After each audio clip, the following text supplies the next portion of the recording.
গতকাল থেকে একটা নিউজ দেখতেছি, যে নিউজটা হলো কি, যে সৌদি বা গালফ কান্ট্রিতে প্রবাসী ভাইয়েরা আছে তারা নাকি গ্রেপ্তার হচ্ছে।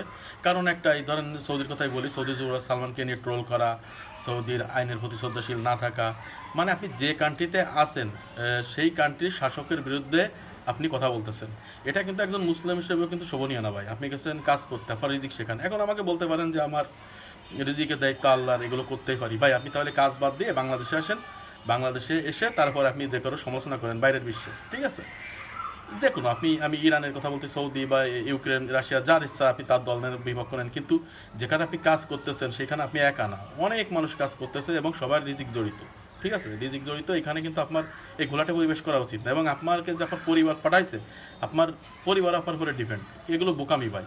আর একজন মুসলিম হিসেবে যে কোনো প্রতিষ্ঠান বা রাষ্ট্রে কাজ করে আমি মনে করি ব্যক্তিগতভাবে যে তাদের প্রতি লয়াল থাকা, সৎ থাকা উচিত। ঠিক আছে, আপনার যদি মন আছে সেই প্রতিষ্ঠান ত্যাগ করে, সেই রাষ্ট্র ত্যাগ করে তারপরে তাদের বিরুদ্ধে কথা বলতে হয়।